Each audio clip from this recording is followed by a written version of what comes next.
sentarse.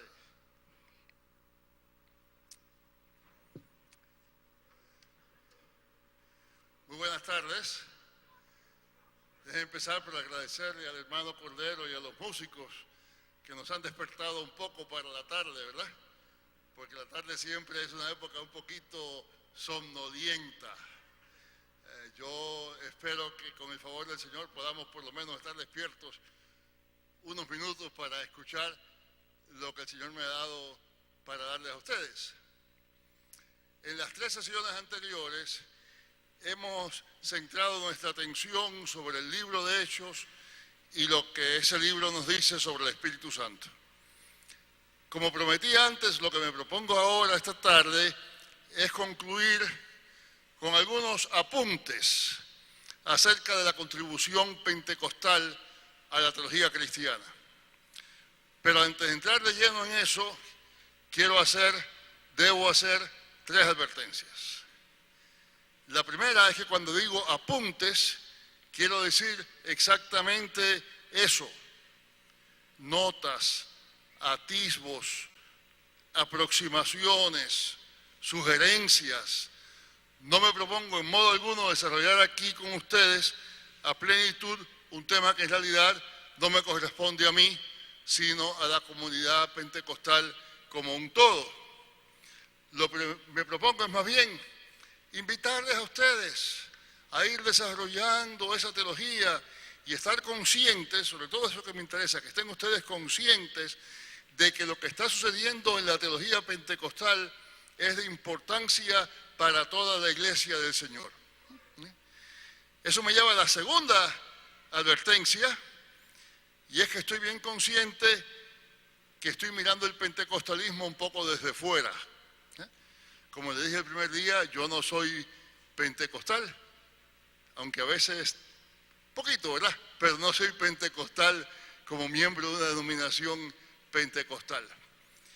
Y por tanto no me corresponde a mí hacer eso, esa teología, sino que la teología es algo que siempre nace en el seno de la iglesia.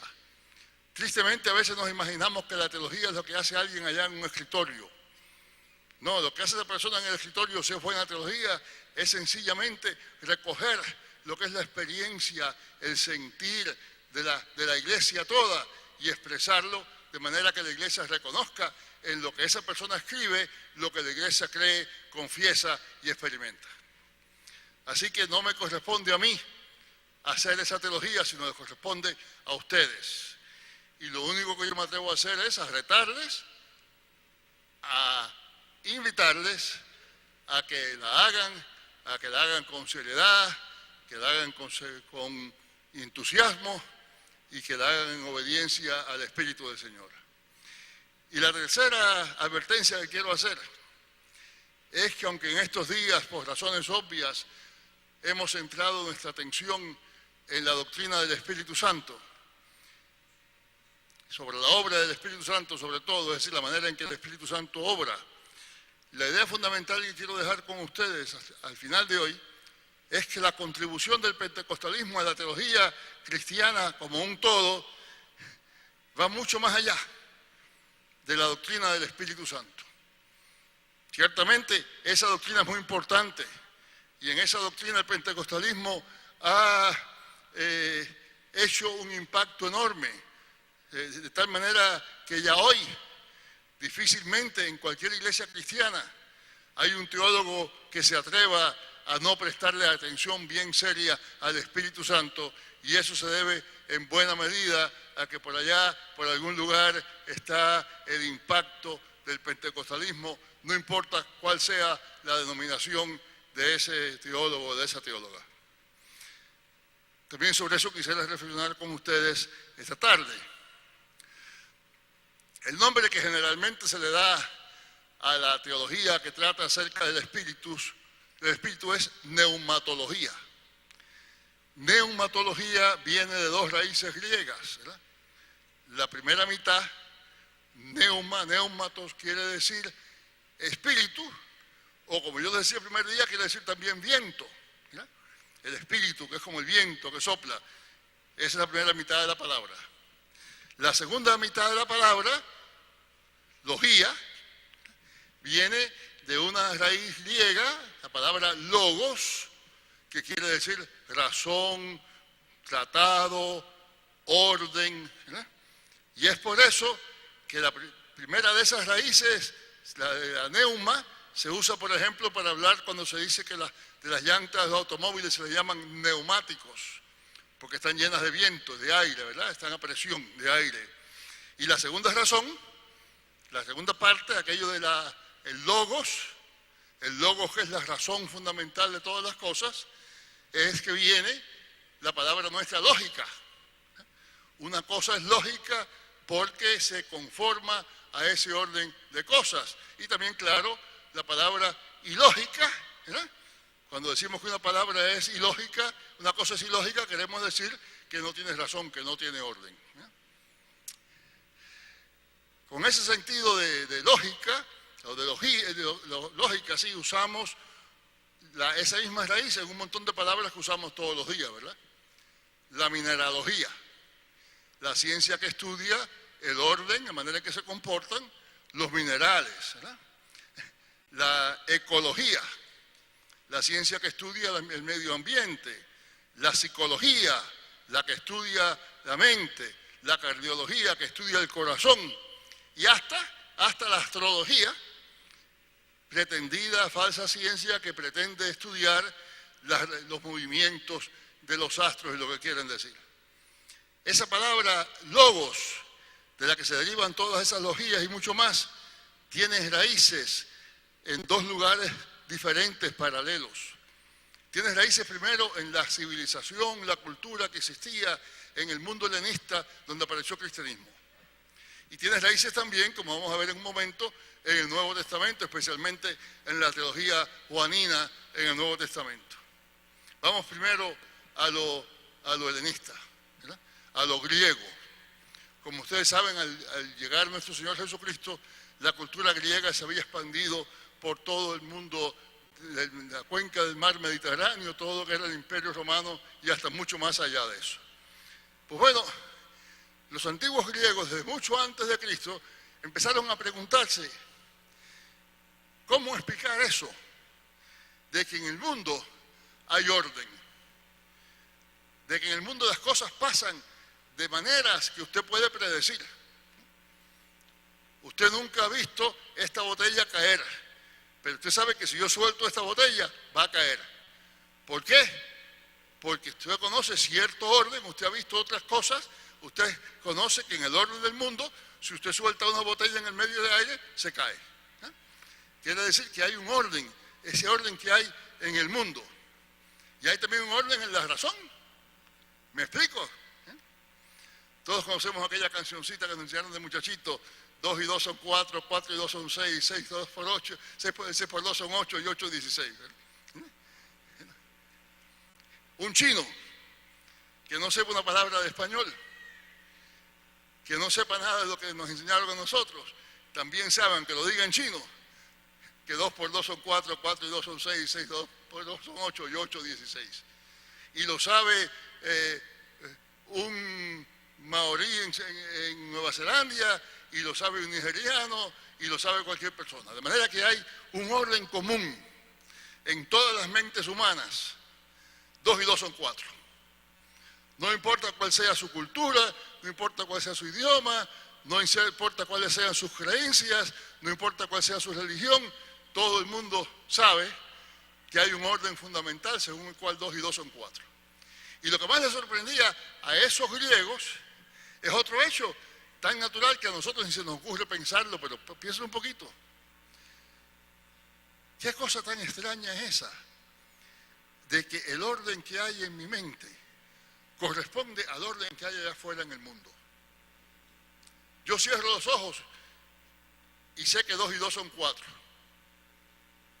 Pero ahora abro los ojos y veo que en México 2 aguacates y 2 aguacates son 4 aguacates. Y en Arabia 2 dátiles y 2 dátiles son 4 dátiles. Y en Australia 2 canguros y 2 canguros son 4 canguros. Es decir, es una cosa, cuando usted se pone a detenerse, sorprende el hecho de que el mismo orden que hay en mi mente, el modo en que mi mente funciona, es el orden que existe también en todo el resto del mundo. Y eso es lo que los griegos antiguos llamaban el logos, es decir, el orden, por debajo de todo el mundo, como sosteniendo todo el mundo, por debajo de todas las mentes, por debajo de todos los pensamientos, hay un orden fundamental.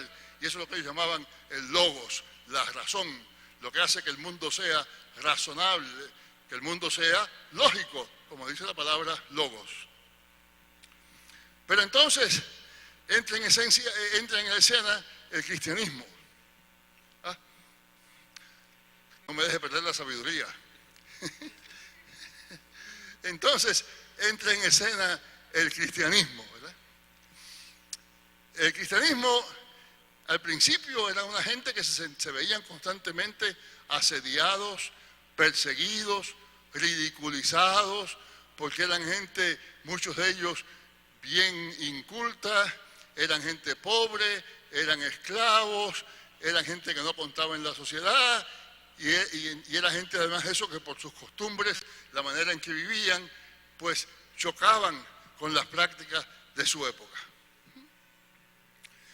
Cuando usted es un cristiano en esa situación y usted conoce algo de eso que les decía usted hace un momento acerca del logos, y usted empieza a leer el Evangelio de Juan, algo resalta. La palabra que en nuestras Biblias muchas veces se traduce como el verbo de Dios o la palabra de Dios, en griego es logos. Así que aquellos cristianos primeros cuando leían el Evangelio de Juan leían que en el principio era el logos, y el logos era con Dios, y el logos era Dios, que este era en el principio con Dios, y que por él todas las cosas fueron hechas. Ahí, hasta ese punto, parece que no hay nada nuevo respecto a lo que decían los helenistas, ¿verdad? En el principio, por detrás de todas las cosas, está la razón universal, aquella que sostiene, aquella que le da orden al mundo, que le da orden a la mente, que hace que mis pensamientos concuerden con las realidades del mundo.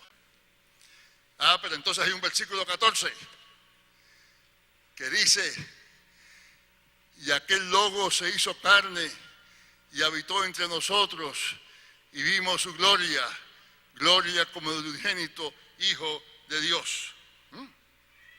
Eso es inaudito, pensar que esa razón última de todas las cosas, esa razón que subyace todo conocimiento, esa razón que hace que el chino sepa que 2 y 2 son 4 y que el australiano sepa que 4 y 4 son 8, que esa razón se haya hecho carne entre nosotros, y que esa razón la hayamos conocido en la persona de Jesucristo.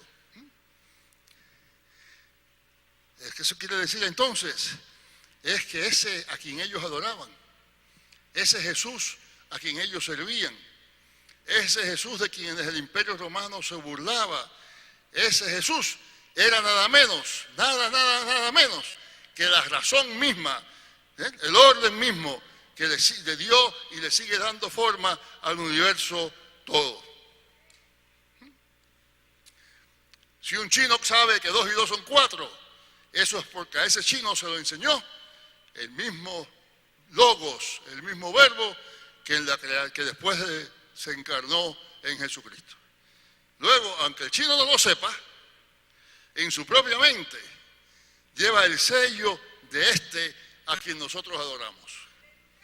Y un científico, ateo, incrédulo, si logra algún entendimiento del mundo, aunque él mismo no lo sepa, aunque él lo niegue, ese entendimiento le es posible solo porque en él se refleja la obra del mismo verbo, del mismo logos de Dios, a quien el científico niega, pero que el creyente proclama. En una palabra, como dice el Evangelio de Juan, ese logos quien es Dios, ese logos por quien todas las cosas fueron hechas, ese logos que es la luz que ilumina a todo ser humano que viene a este mundo, al chino y al japonés y al nigeriano, ese logos que ilumina a todo ser humano que viene a este mundo, se hizo carne y vimos su gloria, gloria como del unigénito Hijo de Dios. Y eso quiere decir que en consecuencia, aunque nos digan lo contrario, en el sentido estricto, no hay nada más lógico, nada que tenga más logos, no hay nada más lógico que el cristianismo mismo. Pero aquí está el problema con la neumatología, ¿no? Todas esas logías que mencioné antes, la mineralogía, la cardiología, la sociología, etcétera, muchas otras que podíamos añadir, todas ellas tienen el propósito de descubrir un orden, una serie de reglas y principios que se manifiestan de continuo en el tema que estudian. La mineralogía nos dice cómo es que los minerales se forman, cómo se comportan en diversas circunstancias. La cardiología hace lo mismo con respecto al corazón. Naturalmente, esas reglas y principios no siempre se cumplen, pero cuando vemos que no se cumplen, el científico no piensa que es porque la logía está mal. Es decir, no es porque la cuestión no sea lógica, es porque su propia interpretación de la logía está mal. Si el mineral no hace lo que el científico esperaba, el científico dice, no, el mineral tiene que ser lógico, yo soy el que estoy equivocado, déjame cambiar y pensar en otro principio y ajustar mi mineralogía para que sirva y explique lo que sucede con el mineral. Así entendida, si así se entendiera, la parte de la palabra logía en la neumatología daría a entender que el propósito de la neumatología es establecer reglas, principios, modelos, sistemas, métodos por los cuales se sepa cómo es que siempre el espíritu actúa. De igual manera que para un minerólogo, el propósito de la mineralogía es mostrar cómo es que el mineral está sujeto a un orden lógico. Y entonces se supone que en la neumatología trata de explicar cuál es ese orden lógico a que está sujeto el espíritu. Pero no, la cosa no es tan sencilla. La primera parte de la palabra, la otra parte de la palabra neumatología, nos impide pensar de esa manera. El viento se lleva los papeles. El neuma, el viento que donde quiera sopla acá y se quiere llevar los papeles. Así que ustedes perdonan que ponga algo acá, ¿verdad? El espíritu, como ese viento que sopla de donde quiera, es libre. No se sujeta a ninguna logía nuestra. No se sujeta como el mineral se sujeta a la logía de la mineralogía. Ya dije antes que el viento encajonado puede ser aire, pero ya no es viento.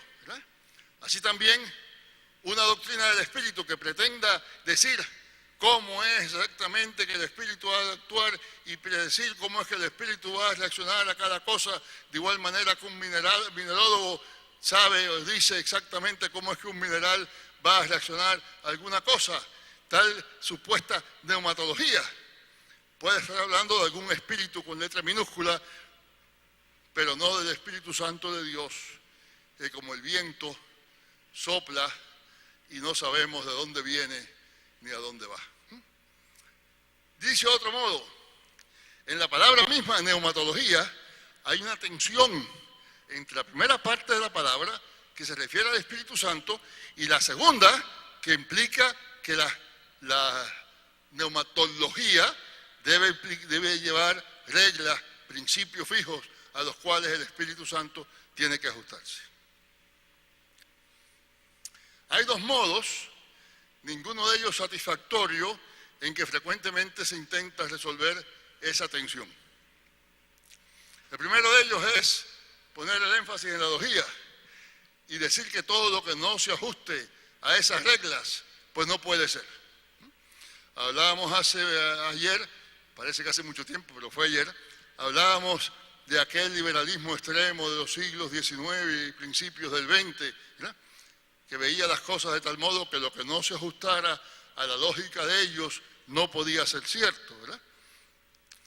Desde esa perspectiva, Dios no puede hacer nada que no se pueda explicar y hasta prever por el orden lógico de las cosas.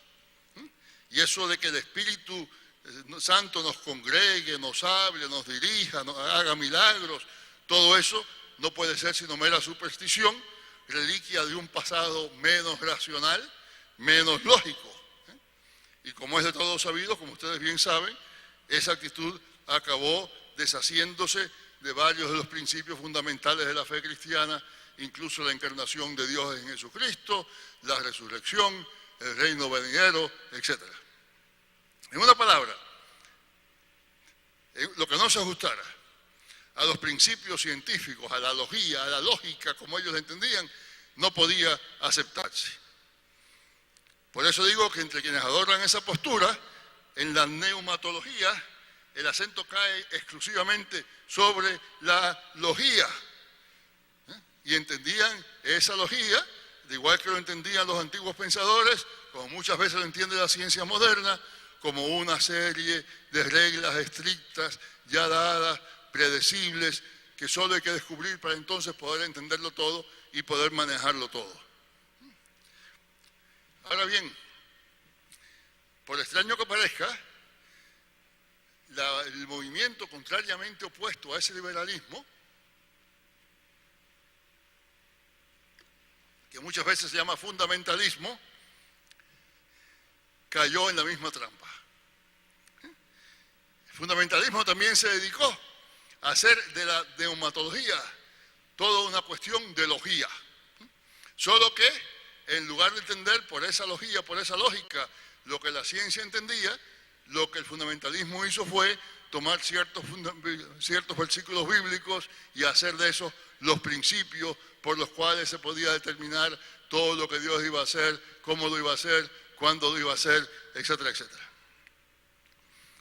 Lo que esas dos posturas tienen en común es que ambas comienzan determinando una serie de principios, un orden, una logía, ¿verdad? a que el espíritu tiene que adaptarse. Y es por eso que, como yo les mencionaba el primer día, ¿verdad? Algunos de ellos afirmaban, sobre la base de lo que dice Pedro en Hechos 2, que el bautismo del Espíritu Santo viene inmediatamente después y junto al bautismo en agua. Y otros entonces contestaban sobre la base de Hechos 8, que no, que el Espíritu Santo viene después del bautismo por la imposición de manos. Y otros decían sobre la base de Hechos 10, que primero viene el Espíritu Santo y después viene el bautismo. Lo que todas esas opiniones tienen en común, aunque son bien diferentes y no se pueden compaginar, lo que todas esas opiniones tienen en común es que tratan de encajonar al Espíritu Santo, de determinar exactamente cómo es que el Espíritu Santo va a actuar, de crear una lógica del Espíritu Santo que, como la lógica de los minerales, explique exactamente cómo es que el mineral se va a portar, ahora aquí también, cómo es que el Espíritu se va a portar, qué es lo que el Espíritu va a hacer, cómo lo va a hacer, cuándo lo va a hacer, etcétera, etcétera. Entonces la neumatología, como todo el resto de la doctrina cristiana, vino a ser un desacuerdo entre liberales y fundamentalistas, entre diversos grupos de fundamentalistas, etcétera. Ahora, como ustedes ya habrán adivinado por lo que estoy diciendo, me parece a mí que ninguna de esas posturas, ni la del modernismo liberal, ni la del fundamentalismo, es adecuada. Ambas y las controversias subsiguientes eran expresión de una actitud en la cual la misión, el propósito de la neumatología era hacer una lista de reglas y principios a los que el espíritu se ajusta, como un trozo de cuarzo se ajusta a los principios de la mineralogía. No creo que haya que señalar que esas actitudes, aunque se arropen con 1000 versículos bíblicos, son radicalmente antibíblicas, porque la Biblia, el Espíritu Santo, es Dios soberano, Dios libre, Dios que como el viento de donde quiera sopla, cuando quiere y como quiere. A Dios nadie le pone reglas. Las reglas las pone Dios. Cualquier orden, principios, razón o logía de la acción de Dios se sujeta en última instancia únicamente a la voluntad suprema de Dios. El espíritu que al principio se movía sobre la faz de las aguas es el espíritu que sigue moviéndose hoy por encima de todas nuestras reglas, de todas nuestras expectativas, de todos nuestros sistemas, en los que frecuentemente, hasta sin darnos cuenta, tratamos de atraparle como quien atrapa el viento en una caja. Esas dos posturas, la del liberalismo extremo y la del fundamentalismo extremo, en fin de cuentas se acercan a la neumatología de manera muy semejante, muy parecida, a la manera en que la mineralogía se acerca a los minerales, ¿no? Esas dos opiniones circulaban ya y chocaban entre sí y había un gran conflicto dentro de la Iglesia a principios del siglo XX, cuando surge el gran avivamiento pentecostal. Ahora, el avivamiento pentecostal surgió primero en iglesias de corte fundamentalista. Pero pronto la experiencia misma del derramamiento del Espíritu dejó bien claro que el Espíritu Santo no se ajusta a las reglas humanas, que el Espíritu es soberano, que viene cuando quiere, como quiere y hace lo que quiere, sin que nosotros podamos ponerle reglas ni decirle cómo ni cuándo es que ha de actuar. El resultado de todo eso, de esa salida del avivamiento pentecostal, ¿verdad?, dándose cuenta de las estrecheces del fundamentalismo clásico, ¿verdad?, es de todo eso que entonces surge en el pentecostalismo una tendencia a poner el énfasis en la otra parte de la palabra, en el neuma, ¿verdad?, el espíritu, el viento, la libertad, lo inexplicable, ¿verdad?, lo que no se puede predecir, ¿verdad?, lo sorprendente, lo que no se sujeta, al parecer, a ninguna lógica humana. Entonces, que mientras la otra gente hablaba de neumatología, pues los pentecostales primero tendían muchas veces a hablar de neumatología. Y la logía quedaba supeditada a esa libertad del espíritu. Llevando eso al extremo, eso fue lo que llevó a aquel pastor de que yo les hablaba el primer día a decirme que no estudiara porque los estudios me iban a quitar la fe. Estudiar acerca de Dios, cómo es que Dios actúa, estudiar teología, todo eso me iba a quitar la fe, porque al fin y al cabo me iba a tratar de poner las cosas en un orden lógico, mientras el Espíritu sopla como quiere y no hay manera de saber nada, ni de tener ningunos principios, etcétera, etcétera. Y como ustedes saben, esa ha sido una actitud muy común en muchos de nuestros hermanos y hermanas. Al punto que entre esos elementos parece haber una contradicción entre el estudio y la fe, entre la razón y la fe. No pienses mucho porque se va a acabar tu fe. Claro, una fe que puede caer y puede perderse por pensar, deja bastante de ser la fe que el Señor quiere de nosotros. Pero hay que subrayar que aunque esas posturas parezcan exaltar la libertad del espíritu, en realidad la limitan. Implican, por ejemplo, déjenme darle un ejemplo, ¿verdad? Eso mismo que me decía ese mismo pastor en una conversación.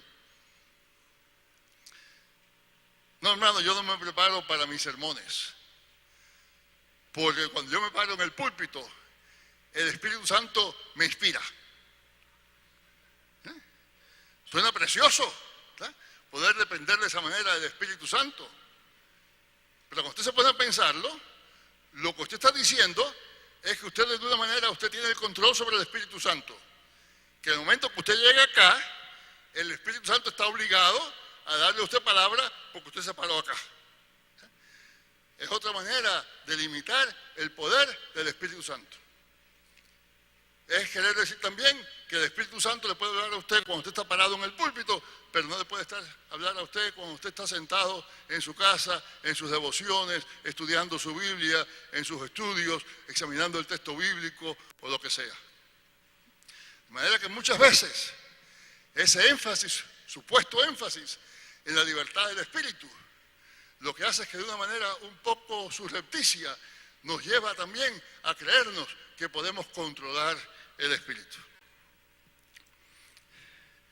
Pero peor aún, tales opiniones parecen implicar que quien se encarnó en Jesucristo no es el verbo, el logos eterno de Dios, no es la razón de Dios, no es el principio de todo orden en la creación, no es la luz que ilumina a todo ser humano que viene a este mundo, no es el orden mismo de todo. Si algo nos dice el Evangelio de Juan allá en sus primerísimas palabras, es todo lo contrario. Quien se encarnó en Jesucristo, ese Señor a quien servimos, ese Señor a quien amamos, no es otro que el logos mismo, el orden mismo, el principio de toda lógica, de todo conocimiento, la luz que ilumina a todo ser humano que viene a este mundo, sea chino, sea japonés, sea creyente o sea ateo. ¿Cómo entonces reconciliar la libertad soberana del Espíritu Santo con el orden implícito, el orden que lleva implícito la palabra neumatología? Lo que me atrevo a sugerir esta tarde, y lo que me parece que la experiencia pentecostal frecuentemente afirma y ciertamente me lleva a mí a pensar, es que lo que tenemos que hacer es entender otra manera eso de la lógica de Dios. La lógica de Dios, al mismo tiempo que sigue un orden y por tanto es verdaderamente lógica, sigue un orden diferente que se sobrepone a la lógica del mundo. Eso se ve en el mismo Evangelio de Juan, donde nos dice que vimos la gloria de ese verbo eterno de Dios, pero no dice que la vimos como sería de esperarse en los palacios de la Roma imperial, ni entre los poderosos de Jerusalén, sino en un humilde predicador itinerante que a la postre fue crucificado como malhechor y como sedicioso. Según la lógica del mundo, Jesús debió haberle prestado más atención a los ricos y a los poderosos y menos a los pobres, a los afligidos, a los enfermos. Según la lógica del mundo, el verbo eterno de Dios no debió haberse encarnado en un pobre carpintero rodeado de pescadores, sino en un emperador rodeado de lujos y adorado por sus legiones. Pero esa lógica del mundo no es la lógica de Dios. No es la lógica de ese logos cuya verdadera gloria hemos visto. No allá en lo que resplandece, no allá en lo que luce poderoso, sino lo hemos visto en el crucificado.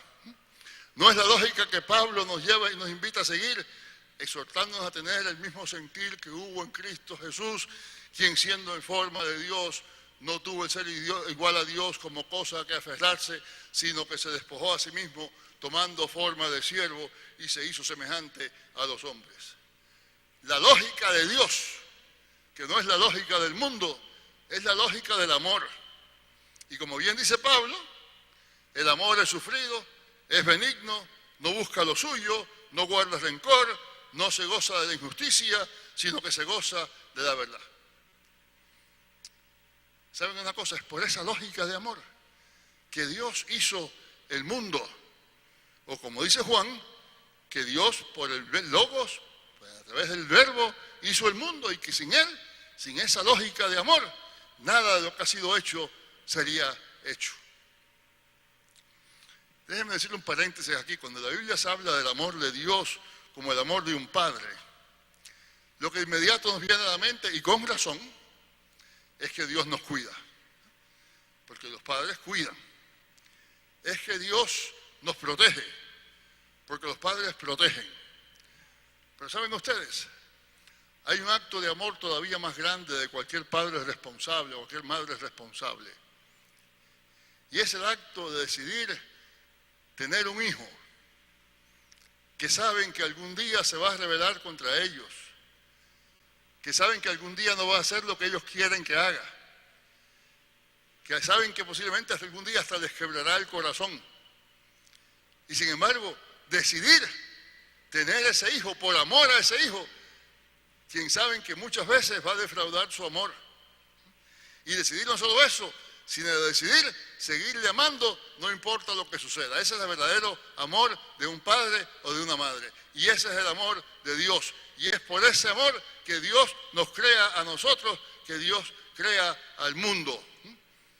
Esa es la lógica del amor de Dios, el Padre, Padre Celestial, que sabe que le vamos a desobedecer, sabe que nos vamos a rebelar, sabe que le vamos a romper el corazón, pero así todo nos ama de tal manera que nos llama a la existencia. Esa lógica del amor paternal que tienen los seres humanos no es sino un reflejo de la lógica de Dios, que nos hizo sabiendo todo eso acerca de nosotros mismos. Y esa lógica del amor no es rígida, como la lógica del mundo, como la lógica de la mineralogía. Ciertamente, Dios nos ha dado un mundo lógico, un mundo en el que sabemos que el sol saldrá por la mañana por el este, soltamos una botella de aire, la botella caerá. Un mundo en el que sabemos que si sembramos maíz, cosecharemos maíz. Esa lógica es obra de Dios, es obra de un Dios que nos ama, que quiere que el mundo tenga cierto sentido, que no se maneja por capricho, que no se maneja sencillamente al azar, sino que la última palabra, ¿verdad?, la tiene el orden. Y podemos vivir entonces y podemos acostarnos esta noche sabiendo que si el Señor no viene, por la mañana nos vamos a levantar y si miramos hacia el este, vamos a ver el sol que se levanta y el día tendrá tantas horas, etcétera, etcétera. Esa lógica, ese orden es parte del amor de este Dios que nos puso en el mundo, que no solo sembró los árboles, en las plantas, en el huerto, sino que también crea el orden que nos permite manejarnos y vivir en este mundo. Pero esa lógica no tiene la última palabra. No tiene la última palabra, porque la última palabra la tiene el Señor de la lógica. Y eso lo saben ustedes cada vez que ustedes han visto que los órdenes del mundo parecen desplomarse, ¿verdad? Que al hermano Pedro, que estaba desahuciado, de alguna manera se levanta, ¿verdad? Y eso no es lógico. Y el médico le va a decir, eso no puede ser. Pero usted dice, no puede ser, pero fue. No quiere decir que la lógica del médico no sea buena, la lógica del médico es buena, el médico cura a mucha gente, muy bien curada, pero hay ocasiones en que la lógica del amor de Dios se sobrepone a las más altas lógicas humanas. Dios es amor, dice la primera epístola de Juan. El logos, el principio de todo orden, de toda lógica, es Dios, nos dice el Evangelio de Juan. Las dos aseveraciones juntas nos hacen ver que la lógica de Dios es una lógica de amor, que el orden de Dios es un orden de amor, que cuando hablamos de neumatología estamos hablando de un espíritu que se mueve siguiendo sus propios principios, pero que esos principios son principios de amor y que por tanto tienen su lógica. No lógica como la del mundo, no la lógica de la mineralogía, pero sí la lógica del amor de Dios, ¿verdad? Es por eso, por ese amor, que el Espíritu se derrama sobre los discípulos reunidos en Pentecostés. Es por ese amor que el Espíritu se derrama sobre Cornelio y los suyos, quienes ni siquiera han sido bautizados. Es por ese amor que el Espíritu desciende sobre los discípulos en Samaria mediante la imposición de manos. Es por ese amor que el Espíritu le da a Cornelio una visión más clara que a Pedro. Esa es la única regla. Es por ese amor que el Espíritu se derrama hoy sobre nosotros. Es por ese mismo amor que el Espíritu nos da los dones que al Espíritu le place darnos. Pero vayamos más lejos. Decir que Dios es amor no quiere decir solo que Dios nos ama. Quiere decir eso, ¿cierto? Eso es de mucha importancia. No hay que restarle importancia a eso. Pero afirmar que Dios es amor es más que eso.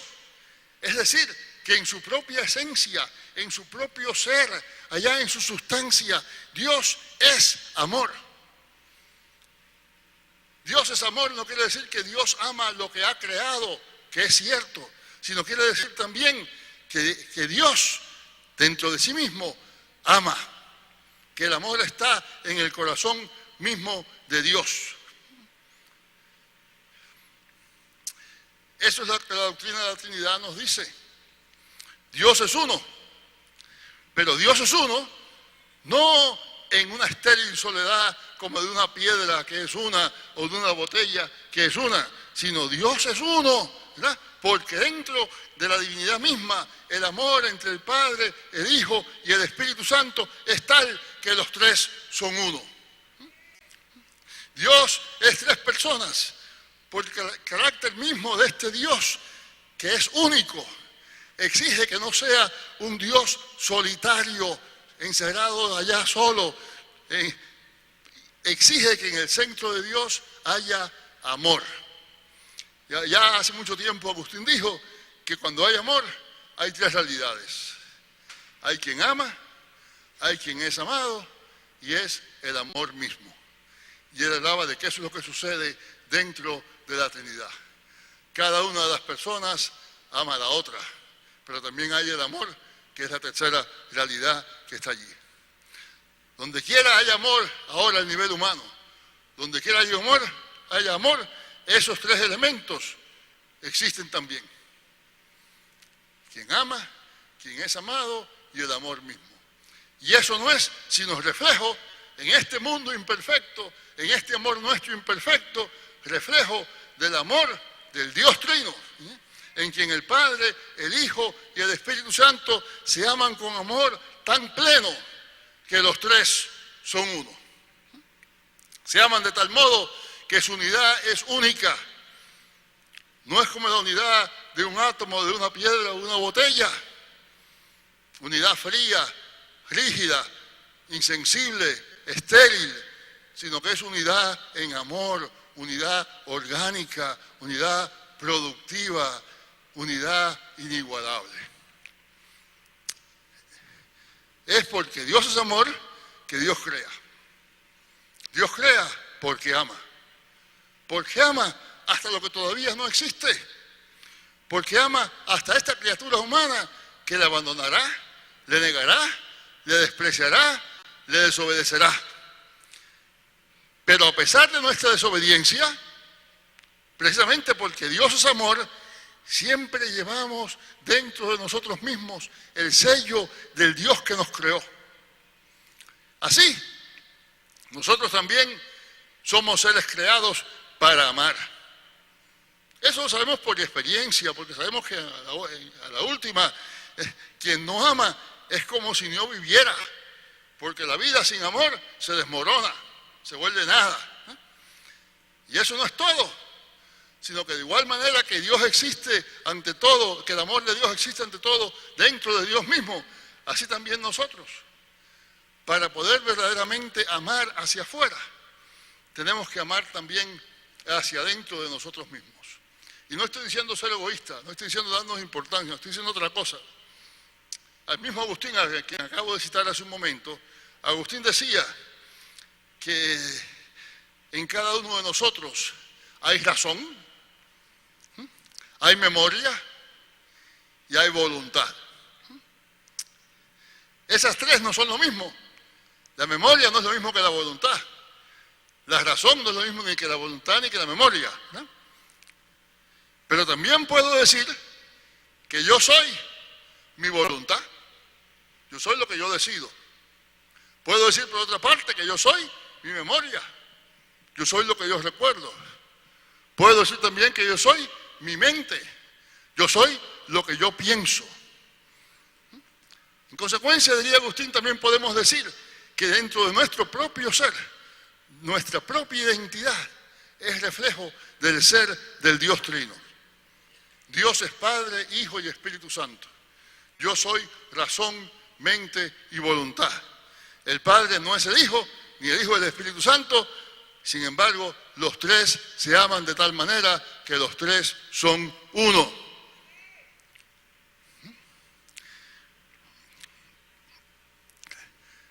La gran diferencia entre esa que existe en nosotros, que somos nosotros, y ese carácter trino de Dios, está en que en el Dios trino, el amor es tal que los tres son uno y el uno es tres. Mientras que en nosotros, la razón, la memoria y la voluntad constantemente pugnan entre sí y no se ponen de acuerdo y se tratan de destruir una a otra. Mi voluntad me lleva en una dirección, aunque mi razón me dice que esa dirección no es correcta, pero mi voluntad busca la manera de convencer a mi razón de que sí, que eso está bien. Eso es lo que los psicólogos llaman, ¿verdad?, racionalización. Usted quiere hacer alguna cosa mala y de alguna manera usted se inventa, se convence usted mismo, convence a su mente de que eso malo no es malo. En otras palabras, la voluntad trueca, trastrueca, transforma, tuerce a la razón. O la memoria me ata de tal modo que mi razón no puede funcionar como debe. Usted sabe que muchas veces usted tiene sentimientos de culpa, de los cuales usted no puede librarse, usted no puede pensar como debe y no puede decidir como debe, sencillamente porque esa memoria le tiene atado. O tiene sentimientos de rencor, también de memoria, ¿verdad? La memoria del otro que me hizo mal, lo que yo pienso que me hizo mal, y no puedo pensar bien, no puedo decidir bien. Es decir, mi memoria tuerce mi voluntad, tuerce mi voluntad y tuerce mi mente. Eso es aquello que se refiere a San Pablo. Se vuelven a lamentarse: ay, miserable hombre de mí, ¿quién me librará del cuerpo de esta muerte? O cuando dice en otro lugar: el bien que quiero hacer, ese no hago, y el mal que no quiero hacer, ese es el que hago, porque hallo dentro de mí una ley, y hay una ley distinta, una ley de conflicto interno, ¿verdad? En esa condición, el ser humano no puede amarse a sí mismo como reflejo del amor que hay en Dios entre el Padre, el Hijo y el Espíritu Santo. Y como no puede amarse a sí mismo, tampoco puede amar a los demás. Eso es lo que llamamos, en palabras más tradicionales, la esclavitud del pecado, la servidumbre al pecado. Es una esclavitud en que la voluntad, la memoria, la razón están en pugna. Es una esclavitud en la que nuestra voluntad es incapaz de desear lo que debemos, nuestra memoria no puede olvidar lo que le ata y nuestra razón no puede pensar rectamente. Pero gracias a Dios, esa esclavitud no tiene la última palabra. La buena nueva que predicamos, la buena nueva que vivimos, la buena nueva a que nos entregamos, es que el Padre, que es todo amor, el Padre que ni a su propio Hijo escatimó por amor a nosotros, ese Padre nos perdona. Que nuestra memoria, que nuestro pecado, por grande que haya sido, ya no tiene el poder de dominar nuestra vida. Que el rencor tampoco puede tener tal poder, que las cosas viejas pasaron y aquí todas son hechas nuevas. La buena nueva es que ese Hijo de Dios, que es la razón misma de toda la creación, el Logos de Dios, ese Verbo de Dios, nos capacita para pensar y vivir con una nueva lógica, que no es ya la lógica del poder, ni la lógica de la competencia, ni la lógica del orgullo, sino la lógica del amor, ¿no? La lógica de quien por nosotros se despojó a sí mismo y tomó nuestra condición y fue hecho obediente hasta la muerte y muerte de cruz. Y la buena nueva es que el Espíritu Santo de Dios, el Espíritu que se movía sobre la faz de las aguas, el Espíritu que estuvo sobre Jesús, el Espíritu que envió a Jesús a predicar nuevas, el que se derramó en Pentecostés, ese Espíritu todavía hoy se mueve y ese Espíritu todavía hoy nos envía a predicar buenas nuevas porque Él tiene el poder de transformar nuestra voluntad. Tiene el poder de hacer que nuestra voluntad ya no sea voluntad de pecado, sino voluntad de amor, de servicio, de amor al prójimo. Y así, transformadas nuestra memoria, nuestra razón, nuestra voluntad por el Padre, el Hijo y el Espíritu Santo, así podemos tener dentro de nosotros mismos una unidad que sea como un reflejo, como un destello, como un atisbo de la unidad que existe, unidad de amor que existe dentro de Dios mismo. Y eso es entonces lo que nos hace capaces de amar verdaderamente. Ese contraste entre la esclavitud del pecado y la obra del Espíritu Santo se ve claramente en el famoso pasaje de Gálatas 5, donde Pablo contrasta las obras de la carne con el fruto del Espíritu. No se lo voy a citar, ustedes lo saben de memoria, pero lo que me llama bien la atención es que las obras de la carne son muchas. El fruto del Espíritu es uno solo. Lea usted el texto con cuidado, ¿verdad? Las obras de la carne son adulterio, fornicación, inmundicia, lujuria, etcétera, etcétera. Entonces dice, el fruto del Espíritu, y ese fruto entonces dice que es, ¿verdad?, amor, gozo, paz, paciencia, pero es un solo fruto. Las obras de la carne disipan, las obras de la carne separan, las obras de la carne multiplican las cosas, las fragmentan. La obra del Espíritu, el fruto del Espíritu, da unidad, le da cohesión, le da coherencia a la vida. Eso es lo que llamamos santificación.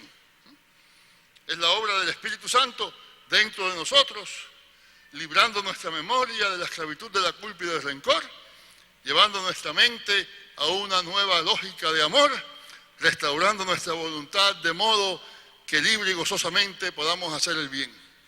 Es obra que nos unifica no solo unos con otros, sino dentro de nosotros mismos, recreando y dirigiendo nuestra mente, nuestra memoria, nuestra voluntad, todas juntas como uno solo al servicio del Señor.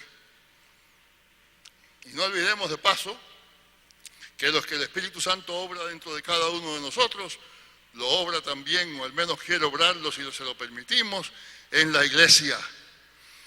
De igual modo que nuestra santificación requiere unidad interior nuestra, así también la santificación de la iglesia requiere unidad entre sus miembros. Bien lo dijo Juan Wesley, a quien yo les cité ayer, diciendo que era como el abuelo del pentecostalismo. Juan Wesley dijo que no hay santidad solitaria, que es imposible ser santo por cuenta propia. Naturalmente, porque la principal característica del santo es el amor. Y para amar tiene que haber otro. Y la iglesia no puede proclamar ni pretender que sus miembros están siendo santificados si dentro de ellas hay celos y rencillas y contiendas y chismes. Pero para concluir nuestro tema, volvemos a nuestro tema fundamental, que es la contribución del pentecostalismo a la teología cristiana en su totalidad. Como dije al principio, no me toca a mí decirles a ustedes qué es o cuál ha de ser o cuál ha sido la teología pentecostal. Pero sí me atrevo como hermano en Cristo y pidiéndoles perdón por mi atrevimiento a sugerir un punto que resultará evidente para quien me haya escuchado a través de estas 4 presentaciones. La gran contribución del pentecostalismo a la Iglesia Universal, si bien surge del campo de la neumatología, se ha de aplicar a toda la teología. Entiéndeme bien, estoy diciendo que el pentecostalismo tiene la tarea de hacer impacto sobre toda la teología. No hacer que todo el mundo se haga pentecostal, pero al menos sí hacer que toda la teología de todas las iglesias, de todos los teólogos, que todos quienes piensan, empiecen a pensar de manera diferente, porque aquí está el pentecostalismo. Tradicionalmente, buena parte de la neumatología, así como de la teología toda, como Dios decía antes, ha tendido a poner el énfasis en la logía, en una discusión racional acerca del tema que sea. En el caso de la neumatología, el tema del Espíritu Santo. Así, por ejemplo, sin entrar en detalles, aquella discusión a que me refería ayer en el siglo IV acerca de la divinidad del Espíritu Santo, ¿verdad? Y si es o no consustancial con el Padre, todo eso pone el énfasis en la lógica del Espíritu Santo. Y el otro debate que mencionaba ya en el siglo VIII también, para no andar con muchos detalles, también es un debate que se ocupa más que nada de ver cómo va a definir la lógica según la cual el Espíritu Santo tiene que actuar.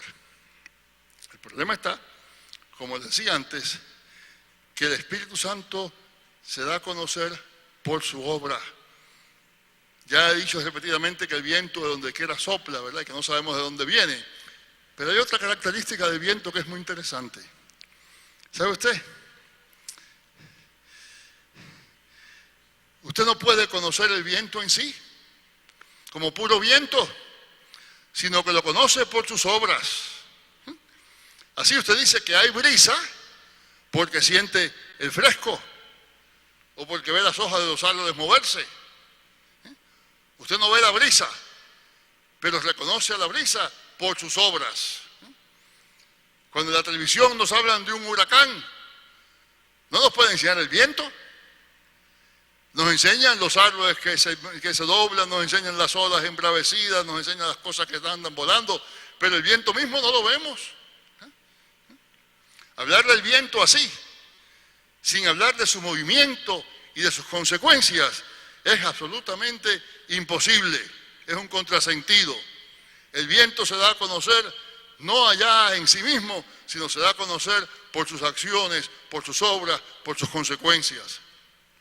Y de igual modo, hablar del Espíritu Santo en sí, de su persona, sin hablar de su obra, de sus manifestaciones, es tan contrasentido como tratar de ver el viento sin verlo en sus obras. Y es aquí que me parece a mí que el pentecostalismo puede hacer, y está haciendo, una gran contribución a la teología de la Iglesia toda. Como dije antes, en buena medida, gracias a la presencia y al testimonio del pentecostalismo, hay hoy muy difícilmente algún teólogo que se atreva a escribir, no importa de qué iglesia sea, pero que se atreva a escribir sin de algún modo prestarle amplia atención al Espíritu Santo y aún más, sin empezar a prestarle también bastante atención a la obra, a las manifestaciones, a los dones del Espíritu Santo. Eso ya es una contribución importantísima. Gracias al pentecostalismo, a partir de ahora y en todos los siglos venideros que le plazca al Señor darle a este mundo, la neumatología tendrá un tono diferente al que tuvo antes, no solo entre pentecostales, sino en toda la iglesia cristiana.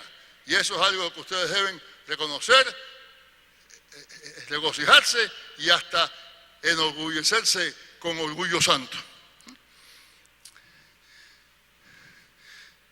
Todo eso es importante, pero es como hablar del viento analizando la atmósfera, es decir, lo que hacen nosotros los teólogos, hablar del Espíritu Santo.